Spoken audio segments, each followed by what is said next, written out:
Oh my god. Hello, giant toy chest. Oh, where was I going? This place is huge and disorienting. Big door? Is that a gingerbread door? I think the enemies might have respawned because I relogged. It's now days later. This has taken me a bit to get through, so I took a moment to just go do the new map they added to Myst remake real quick. Just to keep the, so I had something to put out. Yeah, that's cracked. I wonder if it'll explode. Oh, there is a zone up there, so that must be, we must be heading there. Oh ho, you found me. Aroma Catalyst. Grandiose. Skills cost 1 less AP. Oh god, it's expensive. Oh, in every way. Consuming attack. Base attack consumes up to 100 burns to deal 10% more damage per burn consumed. What?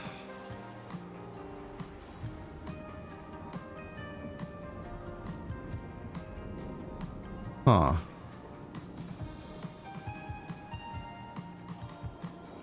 Interesting. Don't know how that math checks out.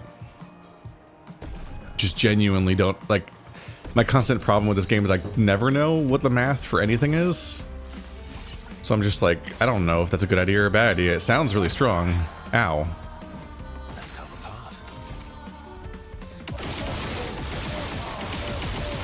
It's like right here, Versa will apply so much goddamn burn. So if the base attack could consume that for more damage, that could be a lot of damage. But does it make up for the fact that the burn can sometimes do like 1,000,000 damage? I genuinely have no idea how to math that.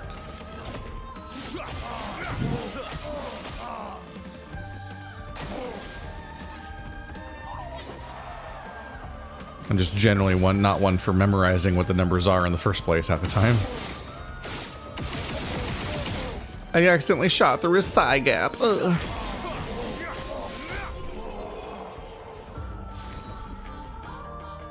Yeah, I don't know if it's better to consume the burn for bonus damage. Bonbim. It's a candy weapon for Luna. Bonus crit chance per burn on the target. Critical hits apply burn. Lightning skills consume up to 100 burn to deal 2% more damage per burn consumed. Another variation of that, huh? They're just throwing that whole mechanic at us out of nowhere. Esquier? Just kind of get an Esquier hairstyle for each person. I don't know what makes it Esquier specifically. Definitely get the color of Lumina. AP discount's wild if they can afford to equip it. At least for Luna, who actually needs AP. I'll maybe buy Consuming Attack to learn it, but I don't know if I'll use it.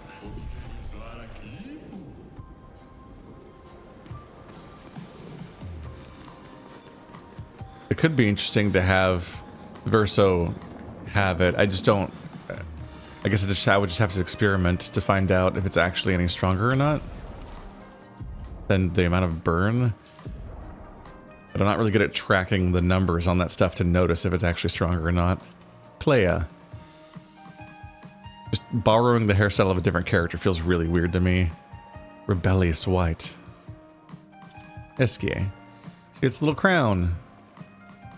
Nice. Chic. Just has a big hat. Esquier. Is there a thing behind his ear? The body on top of that hair looks weird. Oh my god, the gestural. The bun. Samurai. I've been wearing Samurai ever since we got it because it was kind of a plot moment. So it's kind of, it feels more justified. It's kind of neat in that way. Double braid white. Esquier. It's a busy looking one. I also like keeping her hair white ever since the story kind of changed it. Oh my god. He's such a squiggle man. Oh, the clipping looks weird. He's so French now, whatever that means. I actually like this outfit on him. It's just the fact that SK is right over there in half the scenes and already looks like that. So dressing him like another character just feels weird.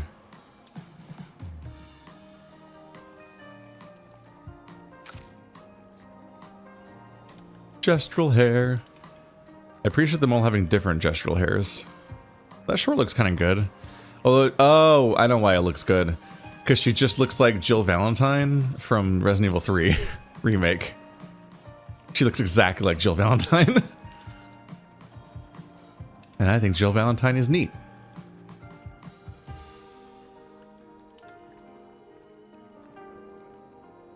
Feels weird to give people white hair because Mael has like specific context for that.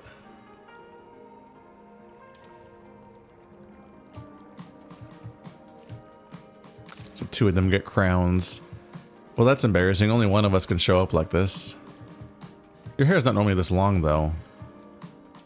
Yeah. She looks really different like that. Like, you actually have hair that looks like this. And I kind of dig it. It's not that weird looking.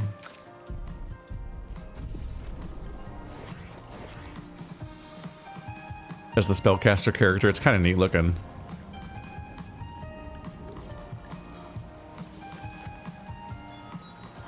It does make the sound. Dun, dun, dun, dun, dun, dun, dun, dun. Pitch check, see what you can do. Well, that will help. Everyone's gangsta until Take On Me comes up. I'll be gone. Can you do it? Can you do it? Can you do it? Oh, I can climb these. I'm gonna be honest, I don't know if I'm gonna be able to thoroughly explore this place because I am so fucking lost. Such a shapeless, formless, crazy-ass map. I can try to pursue each obvious landmark at least. But as far as like trying to kill every enemy to see if it drops unique weapons and skills and stuff, I'm like, oh my god, I can't tell where I am and where I've been immediately. Probably isn't the best character to platform as, because when you run as her, she floats. Which does somewhat obscure where her feet be. Can y'all go away? I'm trying to platform here. I don't know where to, though. Oh, it was a fucking fake out. Ah! Wait, I'm going somewhere. Is this meta? Alright. Wow, that reflection looks weird.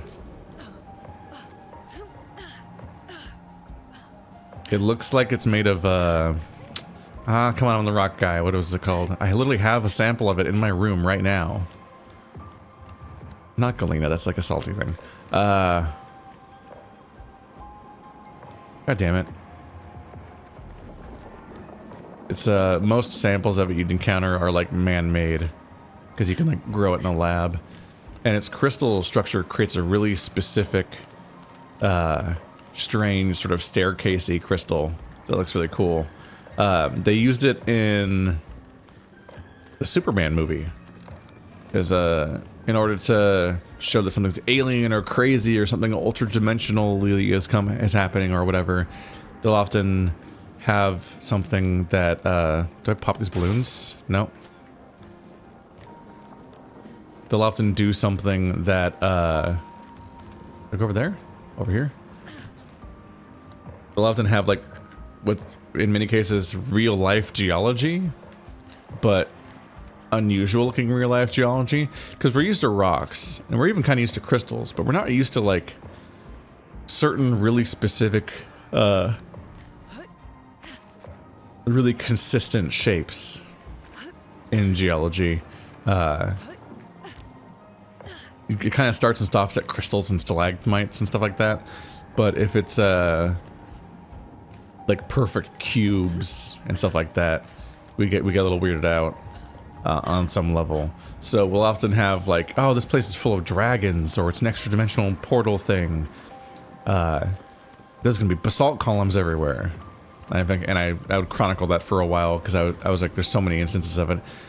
to the point where I was like, here it is again, when a decade after I started, probably like a decade after I started the image folder showing all the examples, I watched Wheel of Time, and Wheel of Time in season 1 has a part where they're like doing some kind of like subspace highway kind of like travel thing where they're walking on a road that's kind of in hell or something, and it like is a fast way of getting between 2 points in the real world, in some kind of weird other realm.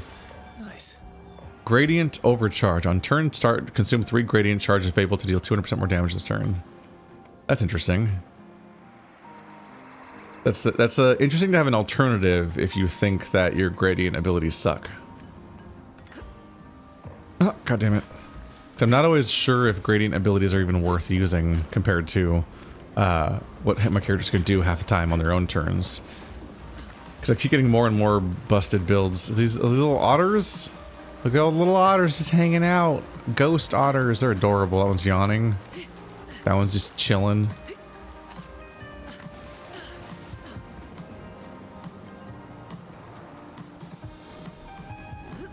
Yeah, I wouldn't say that that takes me out of it, but I do definitely have a moment of like, huh, there it is again. Every time there's like a extra dimensional space in a thing, and it's full of basalt columns. I think Divinity Original Sin 2, the game that the Baldur's Gate 3 people made before Baldur's Gate 3, has a version of that, where there's a place where you each meet with your individual gods. And you can, and like in multiplayer, you kind of just split up and all meet up with your gods separately, and you can have a chat with them. And that whole place is just basalt columns, if I remember correctly. And then Dragon Age is like, this area's full of dragons. How do we convey that's crazy? And they're like, what if it's all basalt columns? And that's when they're not just explicitly recreating the Storm Coast in real life. Oh, sorry, no, it's called the Storm Coast in Dragon Age, isn't it? I'm trying to remember what it's called. The coast in like Ireland or Scotland that's basalt columns. The Giant's Causeway. I kept almost saying the Cliffs of Dover. I'm like, nope, that's talc, not basalt columns. That is a noteworthy, strange bit of geology that catches the attention too. Bismuth. That's the mineral I was trying to think of earlier that looks like that. The like rainbow reflection rock. Look up bismuth, and it's a man-made samples like grown in a lab tend to create a really specific staircasey kind of structure to it. So then they try to convey that like something's up here. When they had like the rift splitting the city in half in the Superman movie, they had that area be full, just completely full of bismuth, if I remember correctly. Actually, don't remember. It was either that part or it was the dimensional pocket place where he had like the prison dimension. One of those places was a bit actually. Oh wait, those were kind of the same thing, weren't they? I only watched it once, and it was months ago. Yeah, the Lex Luthor's portal shenanigans were full of bismuth crystals, because it's just a crazy looking thing. It looks alien and weird, but it's just real. You can just buy bismuth on like eBay, and someone will just send it to you, and you can look at it, and it's cool. Oh, right, these are handholds. I thought I had to talk to it like an NPC because it's a face. I forgot what the handholds look like here. Whee! Man, I saw this toy chest in the distance last time, I think, but I don't think I registered that I'd be able to like climb up it like this. It's like a little crazy. Messaging me. Okay. Ow! There's a thing tomorrow that's canceled. Good. I mean, I would have gone to it, but I'm busy, so I could use the time. I don't know if I mentioned it in the series. I have a $4,500 dental bill coming up because of root canal and a few other things that'll hit me at once. Which all this news, it's one of those things where one thing breaks and then you go to get checked it out and you learn all the other things that are fucked up. Like when you check with your car. I had a tooth break. Just had a tooth. One of my molars broke, and I'm like, well, that's an emergency. Better get this dealt with immediately. And I'm like going to get a crown or something, and they're like, oh yeah, that tooth's infected and needs a root canal, and the tooth next to it also needs a cap. But we gotta give them both temporary caps for now because the specialist won't be ready to give you a root canal till next month. So give them get a deep cleaning and the and the temporary caps and all these other things now, and then later on we go for the root canal, and then you get caps, and then maybe a guard to protect your teeth at night and all this other shit. I'm like, I'm uninsured because of the United States' approach to the luxury bones. So that's stressful.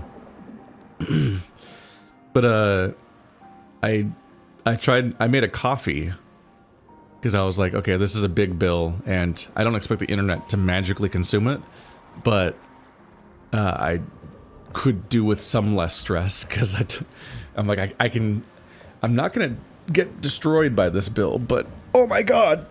So turns out, yeah, furries will just like chip in and like crowdsource it, the problem a bit. That's not really the terminology, really. So I made a coffee. I think it was a coffee Marrow hyena or something.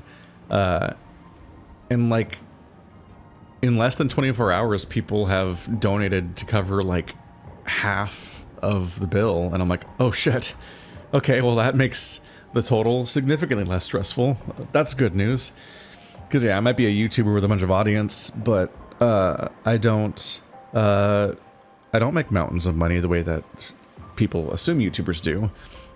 Rightfully so sometimes, because the YouTubers on average, the YouTubers you know of are probably famous and really rich because they're the ones with the most audience, so statistically they're the ones you're probably watching. I don't make that much money. So this was a scary development where I'm like, this affects my lifestyle for the next year kind of bill, where I'm like, that will limit my ability to do many things. I'll survive it, but I won't have any fun in 2026. So it's really humbling and cool to see people hop in. I don't want to abuse that at all, so I don't plan on e-begging and stuff like that. In other contexts, it was this one-off, like, terrifying bill that came out of nowhere. Because the United States medical stuff is fucked up. And yeah, I'd better get dental insurance. Because that's terrifying. Even though dental insurance probably won't cover everything, it'd be better at least, because that was a terrible price. Just kind of snuck up on me. I kind of forgot I didn't have dental insurance, because I'm already paying like $550 a month for medical insurance, which is a fucking mountain of money just for medical insurance. So I could definitely see why I didn't get dental insurance when that's terrifyingly expensive already. Like, just where the fuck does all this money come from? How does anyone survive? So working on that. But anyway, I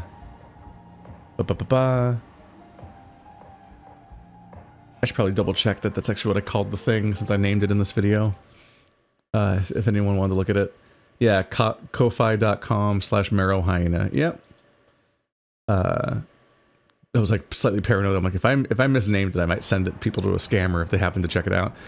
But yeah, I'm doing, if you're watching this in December, which means you're a YouTube member or a Patreon supporter, I'm doing commissions for furries to help pay for my bills, which is that $50. If people donate $50 to the thing, they can send me a ref sheet on Blue Sky, and I'll draw an icon of their character, like a profile picture, like a headshot. And if they send me $200, then I'll draw like their whole character in some simple scenario with a simple or abstract background. Just little doodles. I mean, I'll try hard on them and put a lot of time in them because I draw really slowly, but that's how I'm trying to pay off my thing. Is I'm fundraising by offering to pay people. I'm offering to do commissions, like do art for people that donate, essentially. But on average, people are either donating twice as much as the tier that they're asking for, or they're in many cases donating stuff in that realm and then just not actually asking for art. They're just giving me the money up front. I'm like, damn, okay. It's extremely humbling to realize that I mean this to a bunch of people and so on. That's cool. It's been a very stressful, emotional week with a bunch of waving back and forth, and I guess I just decided to say it all here too. Don't go on my Blue Sky unless you like looking at furry porn. So that's just an important disclaimer there. It's everything about the coffee, and It's probably a mistake to mention it here, honestly, but everything about my Blue Sky and my Coffee are just designed to just be furry accounts where I just hang out with furries and I don't try to, Twitter broke me and I have no interest anymore in running a brand account and being a brand and interacting with people as a YouTuber on social media. Like, it's so stressful. I don't want to do it anymore. I just want to be a furry. And then do my job here and not have a public-facing social media account about that. Anyway, back to this, where we got startled by a cutscene midway through, but it's not voiced, so I could just finish my thought. You. Present. For me. Oh, it's a fight. Chromatic Licorn? It's 26,000 damage? I forgot that the res is on people. Well.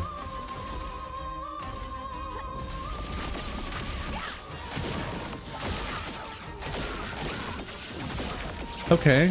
They take reasonable damage, health percentage-wise. So at least there's that.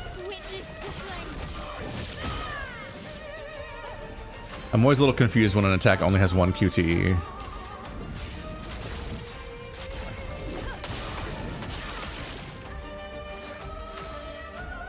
Oh, I forgot. What's the cotton candy do? Oh, it makes each stack of it makes one attack not do damage, basically, right? I didn't generate enough crits for Elemental Genesis. Damn it.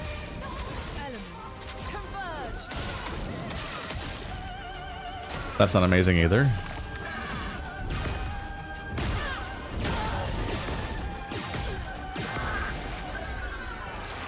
Alright. We died. You can do better.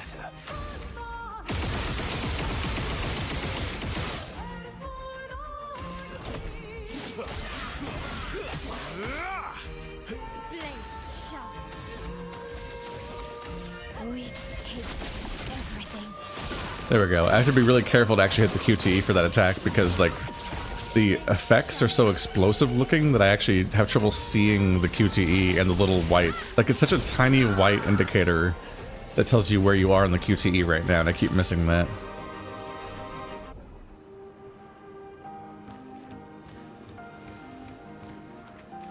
Licorum. It's been wild. It's been a wild roller coaster of having a stressful financial thing pop up and then realizing, like, cashing in my my influence this one time to e-bag, I guess, and be like, guys, oh fuck, and actually have a bunch of people chip in. Combination of fans and just like actual personal friends and so on, and maybe some people that just want to draw in.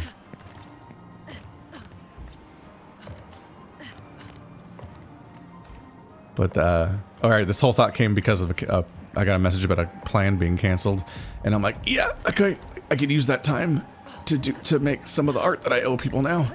Because I actually get really stressed out about owing people art, be it drawn or written. Every now and then I do a art commission for a writing commission for someone, for a story, or a trade, and I'm like, I have to focus on this and make sure I get it done in a timely fashion to keep up my end of the bargain. It would take some desensitizing to get through the process of being an actual art commission person, because I would constantly be worried about what I owe people. I think why I'm disoriented, I saw that line over there, so I think that's where the merry-go-round thingy was, or whatever. That's the one that's called the carousel, the one where it spins and you're in the flying chairs or whatever, the spinny chair ride. I've never been on that ride. It scares me. I don't like heights or moving that fast. Like, I was thinking about, like, there's that one ride that's called different things in different places, but Stephanie calls it scrambled eggs. It's the one where you're just in a bunch of seated positions and you just kind of spin, like you're on a four-armed thing that's spinning, and then each of the individual of the four arms themselves have like 3 arms that have 3 seats on them, and those seats are, and that part's also spinning on top of the, like the hands are spinning and the whole thing is spinning. So you just like, you kind of like do like a, not the hashtag, but that other symbol that's like on Macintosh or whatever, that's like a squiggly hashtag that's like connected by curves on the corners. You kind of just like do that shape constantly. That thing makes me so physically uncomfortable with like the way it makes my guts like lurch and so on the whole time. And that's just a boring on the ground one. Roller coasters and so on terrify me. And so I have no willingness to get on a, is this a different one or the same one? It's the same one, okay. Like I see that flying chair thing, I'm like, nope. I don't like rides very much because of how they make me feel. So I'm the guy who always, I'm the guy who is the reason why the line for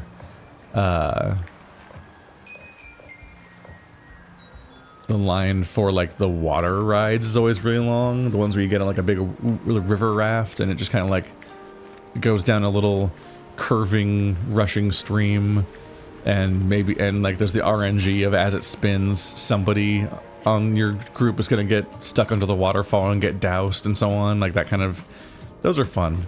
There's a little narrative to it, there's some random elements to it, people shoot you with squirt guns from the audience. I like the water rafting thing. You shall meet my oldest nemesis. Hello. Excellent. Okay, well that's Wait, you mean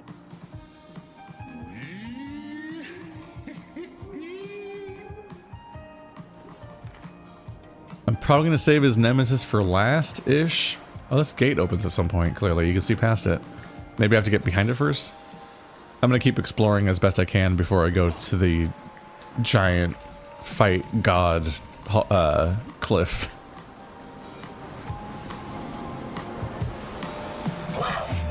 I'm painting. Oh, man, do you remember our poems? poem? Oh, yes, I do. How did it go? There once was a nest who swallowed the sea and burped out a cloud full of turtles and bees. He sings in the caves. He naps in the deep. He could rule the world, but he'd much rather sleep.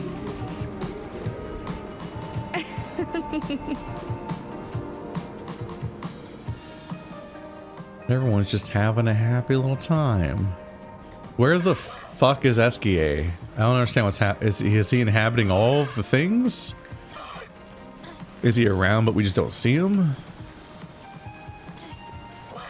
Oh, they're sending little boats around. Haven't seen you before. Wanna play with us? We're gonna go treasure hunting. I'm in. Let me give you the rundown. Here is the place where the ships gather. Us captains regularly declare a bout to compete for whose ship is the best. You mean those toy boats? They're not toys. They must be blind. A week ago, a pirate captain lost his ship at sea. Unrelenting waves crashed against its hull. With unseen before violence, the tempest proved to be unforgiving. Until the worst came and smite the ship without mercy. You didn't have to drive the ship off the waterfall. I couldn't do anything to stop it. The tragedy stuck over there. We most likely find our target beyond the cascade. Whoever finds it will get a delicious reward. Surely I couldn't have gone that far. The treasure hunt is just, where'd that one boat go?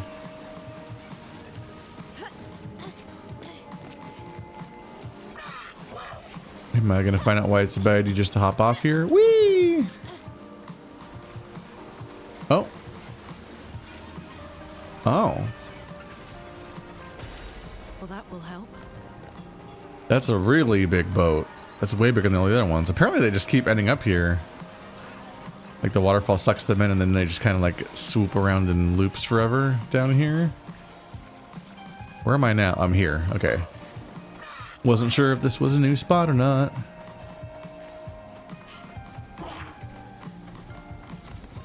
There's so many variations upon Francois. Remarkable. Thank you, matey.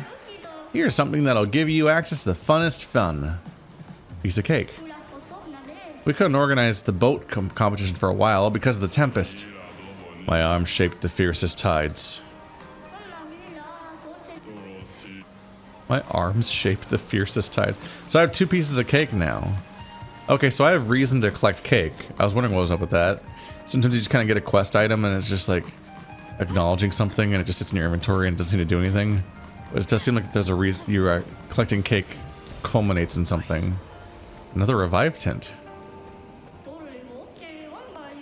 Some mean brushes here would say it's fun to pop balloons. They're my balloons, don't touch them. Ha ha ha ha ha. Oh my god, the particle effect's freaking out. Ha ha ha ha ha ha ha ha. My balloons! I'm sorry. You big meanie, you'll pay. Oh, gonna die. Half-baked gestural. That's not nice.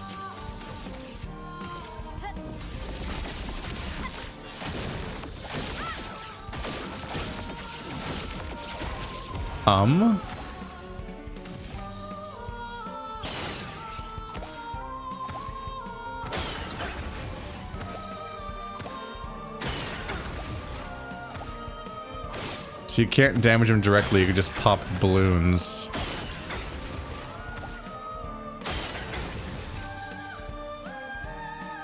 Should I feel bad at this point? Void, take everything.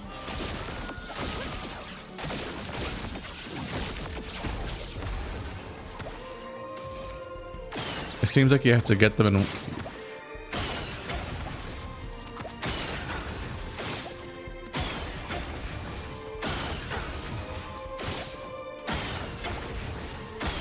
There we go. Damn. So it was about whether or not you could shoot enough balloons in time to kill him, because if he got another turn, he'll heal to full. So it came down to the timing bit where you wait too long, he runs out of balloons. But also, if you take too long, you'll also just run out of your AP. Trigger happy. After shooting 10 times in the same turn, gain 2 AP once, and following shots this turn deal 200% more damage. Oh my god.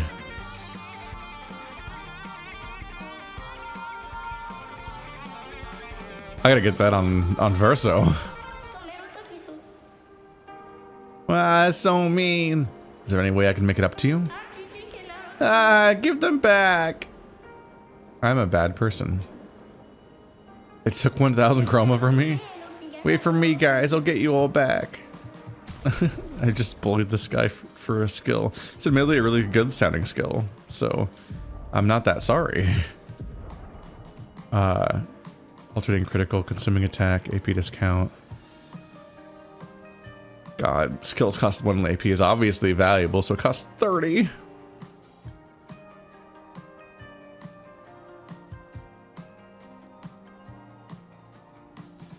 See.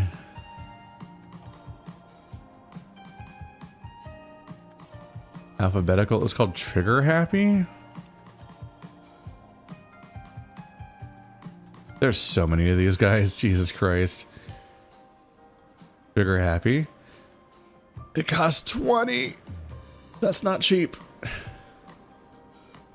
That is not cheap, but it does sound really powerful. How many shots does Verso normally do?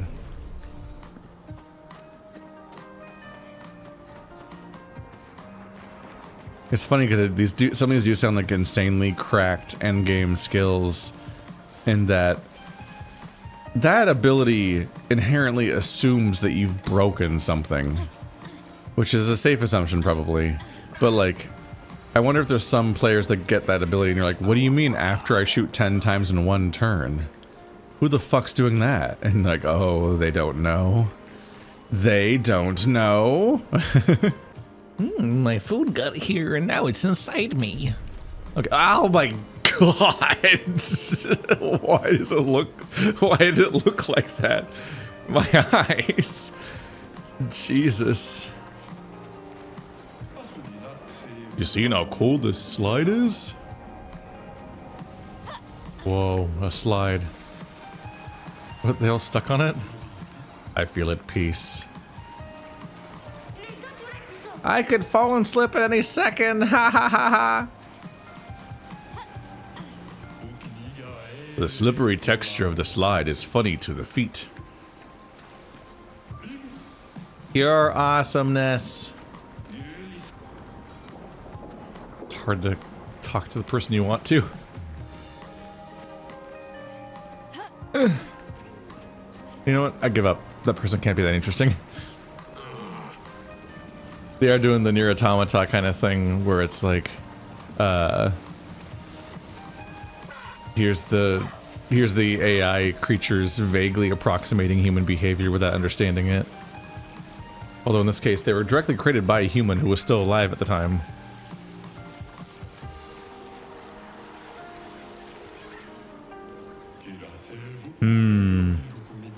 Oh, marks the spot, and the best divers will get my best treasures. You're judging for those who are willing to jump from the diving board. Oh, you jump from the diving board to land on the thingy to get the thingy. Okay. Oh, but I can't go on the diving board.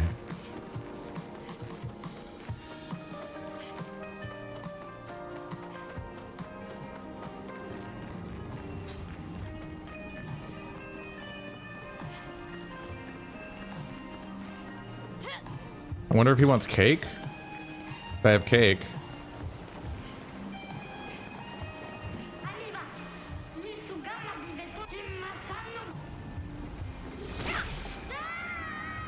Ah. I see. New weapon. Esquiado. We're getting a lot more, weapons for Monaco. No, I landed on the rim. Is there a prize for landing in each one?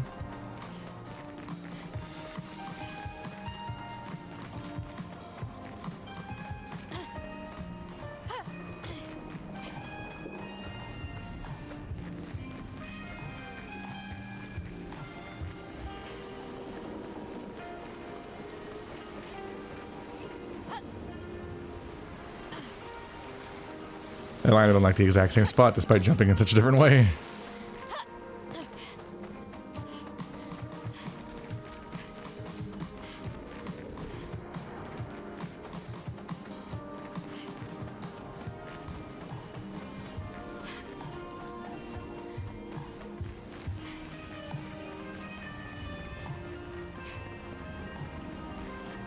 Respond to something.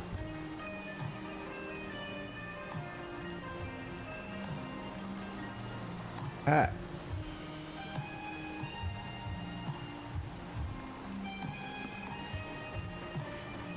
Oop. No. Okay. Hey, I nailed it. Did I get a... Do I talk to him with the prize now? Successfully do the other jumps and I'll give you one more. It's hair.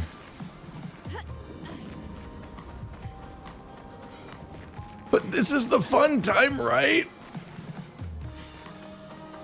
This is admittedly somewhat less troublesome than the other gestural minigames. Oh wait, there's a zipline right there, isn't there? Keep wondering about that little cliff. But I'm like, I can't jump from there. That's not how the game works. There we go. Oh yeah, that's a shortcut. There's even a little confirmation, like, sound when you landed it, to confirm that you did it.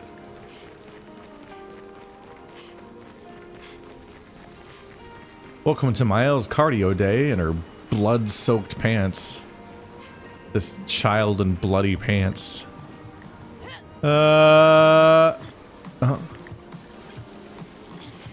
Man, jumping long distances in a non-platformer with a third-person camera that's off-center is quite an experience to try to navigate.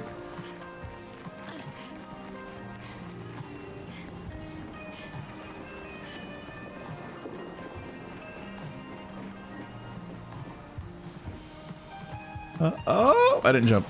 I didn't jump at all. It's fine. I won't even want the reward probably unless it's a Lumina point. What would you do for Lumina? Also, how are they doing? One more fight to memorize the current batch. Good. What? Yeah, I got a color Lumina. They didn't count. Ah! I was like exactly there. That should have counted.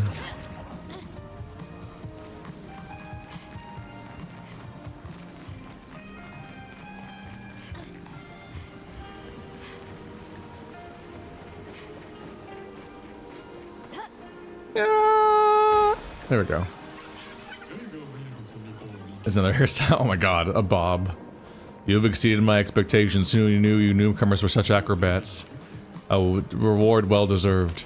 Glasses over his wooden plank of a face. This was so much fun. Is that an item sound? No? That heard like a glowing noise. What are you looking at? Why do you keep glowing? Got a battle wound earlier, so I'm letting the water heal me. I love this liquid. Doesn't seem to work that way for us. I was gonna say, aren't you still covered in blood? Mael? There we go. They say that a mighty creature as tall as the trees and as round as a fluffy, tasty cruller used to roam this extremely peaceful land. They're supposedly a malevolent brute whose voice shook the bristles out of Clair herself. Or so say the legends. I shouldn't trust that particular fact.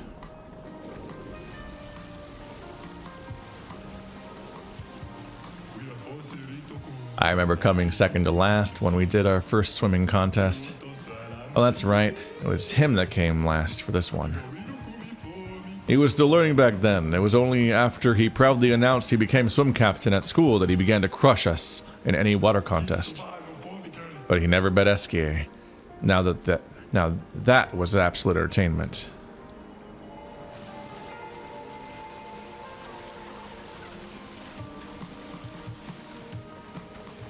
Let's see. It's like a roaming thing. I think I saw this little area from the back originally, when I hadn't fought anyone yet. Another suspicious little... Oh. Humans. A group of 5, A most fitting count. For a great birthday party. Gather the other key ingredient and gift it to me. Only then will you receive the most heartfelt present. But it's a door. Doors deserve cake too. How much cake? I have like 2 cake. Complete this birthday party. Only then will you receive the most heartfelt present. 1. Ah! Startled me. This scared me. Oh yeah, if you're watching these videos on the early access bit, then you'll probably know that right now we're in the middle of having like, AI discourse about this game. Oh! That startled me. I think AI is bad, and don't want people to use generative AI in art.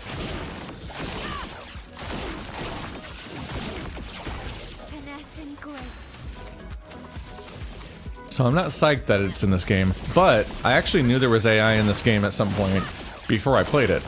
Because I thought we all knew that? and the game was just really popular anyway, and I figured people were just over it and accepted the reasoning that was provided for it. Because there was basically like, at the beginning of the game, there is a lamp post or whatever, or so there's a few of them really. Like the posts at the beginning of the game have, let's see, level I guess. The telephone poles or whatever, lamp posts, whatever. Oh god damn, why is the interface like this?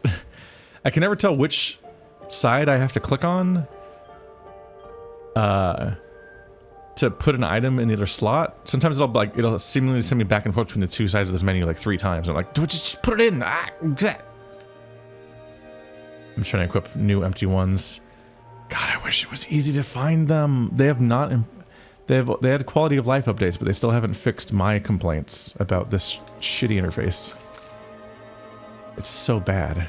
Hang on, I need to focus on finding these slots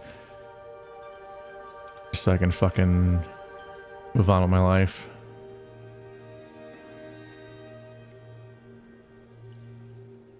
They're so small on the screen. The icons just need to be bigger. The gold versus gray, or like maybe make it a different color instead of gray, which is like me trying to spot a negative space. If it was like a different bright color, then maybe it would stand out and be like, oh yeah, the blue ones. I'm looking for the blue ones. I need to turn all the blue ones gold. But here I'm just like trying to search for them. I just genuinely can't make out what the options are. And this menu is so fucking overstuffed and convoluted at this point. The freedom it provides you for builds is neat, but it's just, it feels like sorting through your mail. Like at some point when you're trying to make your build, you're like, I have to read every single skill. All I can do is think about my character's build and then read every single skill. And they keep adding dozens more to this menu. And I just have to check all of them because maybe it's relevant to my build. And then you're trying to see whether or not those will all fit in your Lumen account. Anyway, apparently the second wave, I guess people didn't all know about this when it came out, but yeah, when the game came out, there was a lamppost in the game that had newspapers stuck to it, and you could tell by the fucked up text on them that the newspapers were generative AI. And they were like, oh fuck, that was a placeholder or whatever, and then they removed it when people called it out. Was it a placeholder? I don't know. My personal take is that I wouldn't be surprised if it's just one dude put it in there. I don't like AI, but I also have some level of nuance of just being like, it's not necessarily entirely reasonable to say that something is like persona non grata just for having one AI art asset somewhere in the game anywhere. I think it's bad to do it, and I don't want them, and I think they shouldn't put stuff like that in the game at all. So I'd prefer if they didn't. And you can see the consequences of it a bit. They just got disqualified for the like indie game of the year award or whatever the fuck. Like not the Game Awards, but some other award. I don't even know what it is honestly, but it's hitting the headlines right now. Because that you get banned if you use any generative AI whatsoever in your development. This looks familiar. Oh. We used to have a treehouse in our garden. Not as nice as this one though. Building is harder than painting. It's based on their childhood place. But I think this game is pretty obviously handcrafted and like lovingly made by real artists overall. The reason why I have some level of nuance here is, one, based on how long this game was probably in development, it's probably from an older, shittier version of AI back when Discourse wasn't really starting necessarily. I remember when so many people were fucking around with DALL-E, which most people don't even remember anymore. Now people think of like Mid-Journey or whatever the fuck, and all these other ones that are much more thefty and discoursed to hell and are bad, and I don't like them. But I do remember just hanging out in people's, like in a living room with a bunch of people that were all hanging out for a tabletop night, and everybody was just kind of fucking around with like those like, type the words in this thing and see what the stupid bot spits out, and you get like a weird fucked up nightmare image where you're like, it looks like a dog made of breasts or something. Like you're just like, what the fuck am I looking at? Like it's just body horror would come out the other end because the generative AI was so bad, and people were just poking at it as a curiosity, and there was no like moral judgment tied to it. Some of the stuff's old enough and shitty enough that like it kind of predates when the Discourse even started. I still think it's bad to have in games because you should just make things, and if it's a placeholder asset, you should just have a placeholder asset. That's the point. Placeholder assets are meant to stand out and look like shit because then you know you have to fix them. I always think about when you play like various source engine games and their mods, and sucresso, it's made of sugar. You play all these source engine modded games, like in Gary's mod or whatever the fuck, and if you didn't have the right games installed to show that you had a missing asset and you needed to fix that, you just had like the brightest orange textured walls or like floating exclamation points and stuff, because they're meant to announce this thing isn't finished or this thing's missing or this thing needs to be added later. Like that's how you do a lot of game development, I think, is you have a thing that looks fucked up so you know to replace it later. I actually don't think that a lot of the generative AI stuff that's being discovered in games, that's like a one-off. Like there are games that just embrace generative AI and those are a lost cause, but there are games where there's like one AI asset that gets caught and then people are like, oh, that was a placeholder. I don't think that's true. I think they're lying. I think they're trying to cover their ass / giving a what sounds like a surface level excusable reason that they might be able to get away with, as they then shit themselves because they probably just didn't know it was there. Because more realistically, the reason, and this is the nuanced take I have for all this shit that I keep trying to build to and being really inefficient at, games are made by dozens of people, and at any point some asshole can just slip something in and fuck with the whole thing. Like any creative process can have a piece of shit that does something shitty, and then everyone kind of just takes the fall for it, and it sucks to varying degrees. I even think about like how like Baby Driver, one of Edgar Wright's movies. It's a cool movie. Kevin Spacey's in it. Oh.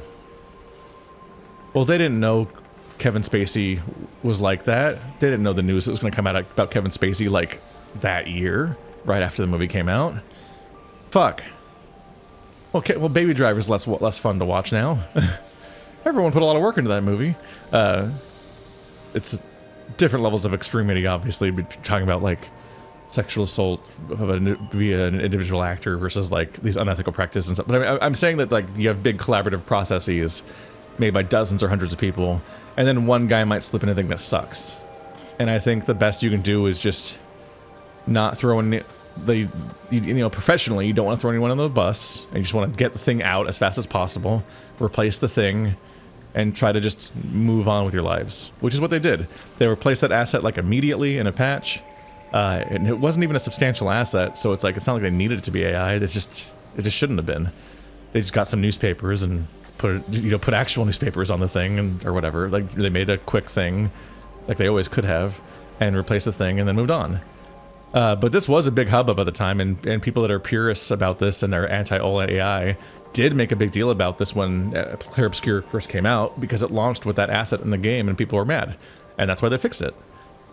It's weird being like 6 months later or however late it is now, or a year later, I don't know how long the game came out anymore, and have it come back. But the real thing that's happening now is that Clair Obscur won every fucking award at the Game Awards. Like it was like that year that Return of the King came out and it won every Oscar, and you're like, Jesus fucking Christ, this one movie. Clair Obscur won like every single Game Award practically that it was available. I think it was like 7 or 9 awards. It was just, apparently it's just a thing. It's a thing where a backlash formed in real time against this game. People got mad at this game just for winning awards, like just immediately. Because it went from being the underdog to being, fuck that game, it's got all the awards, my game should get awards, I hate this game, it's a pretentious French RPG thing, it's stupid. And so all the people that weren't paying attention to it are mad at it. And now they're just kind of like they're trying to just dig up as much dirt as they can, and so now this became Discourse again, even though it was already addressed ages ago, and people were presumably over it. And I don't know, make up your own mind. Some people are over it forever, and some people find out now, and they're like, oh god, my entire experience is soiled, I can never trust this game. I will say that it's definitely a good reason to never have AI in your game, because people will be mad at it no matter what on some level. But also, there are some people that look at the game now and they're like, are those environments AI? Is that dialogue AI? And I'm like, obviously not. Obviously not. They literally had Charlie Cox and other like actors like it's really well acted. You know it's not AI dialogue and AI cutscenes. But people are dumb and not that media literate, and will just start suspecting all of it of being AI because any of it was AI. And that's a lesson to learn. And I think the dumbness of people in that context actually works in our favor, because it does pressure towards the good outcome, which is never, ever, ever use any AI ever. You will burn your entire team. The people you work with for years will be mad at you because you used AI on the thing. So don't use it. That's my stance.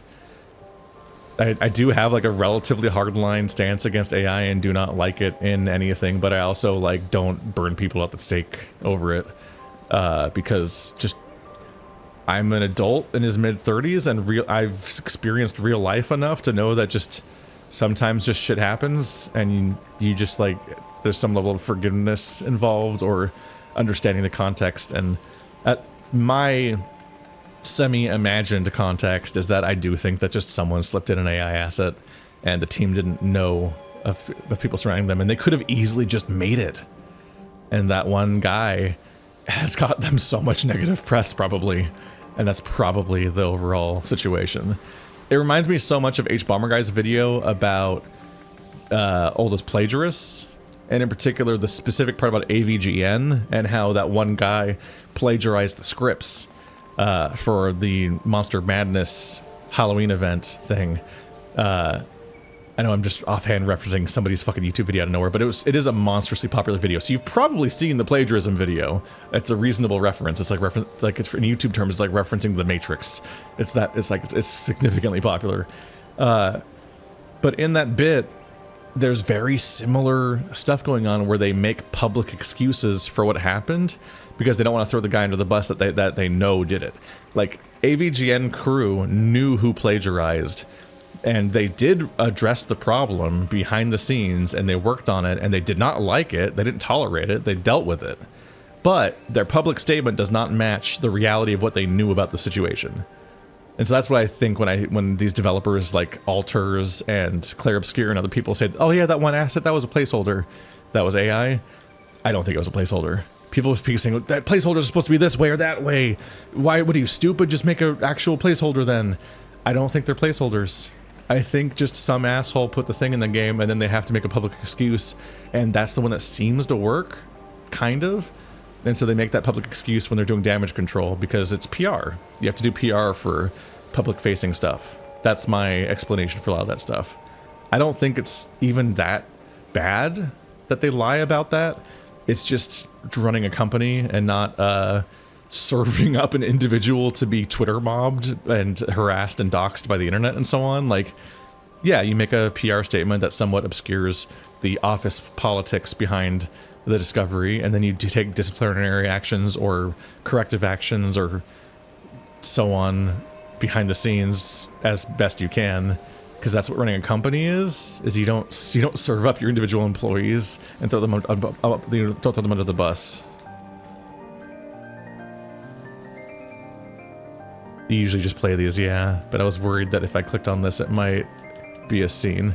Anyway, that's this episode. That's the AI rant. I don't like AI in things, but, you know, all that is probably what happened. I think it's fine, and I also think it's totally fine that they lost the award. It's a little silly they were nominated in the first place because we knew about this controversy, once again, months ago, before they were nominated. This is public information, so it's weird that they didn't account for that at the time. But I think that, I think having the awards be that black and white and that punishing is good. Because one, it's a fucking game award. It doesn't matter. It might generate some positive news, some positive buzz, and sell some more copies of a game. But other than that, like, it's not... Game awards don't really matter overall. So it's a pretty low consequence punishment. But it does send the message of, fuck you, don't use any Gen AI at all, or your game will be disqualified no matter what. No excuses. Empowered healer. Using a healing skill gets 50% more damage for one turn. I think that's a great chance to have a hardline stance because it's so low consequence, but does send the message pretty loudly. And sometimes it's when the consequences are the lowest that the loudest message makes sense, because it's just you get to send a loud message without actually like harming people. I just think about a lot about how like Twitter is often a place where people just harm people for their entertainment and they call it justice, but it's actually just people being harmful because it's entertaining to them. So it's just important not to go there as a person just because you call it justice. Anyway, I need to end this rant, end this episode so I can quickly record the next one because I'm running out of time. My time windows are quickly shrinking for today. Ah!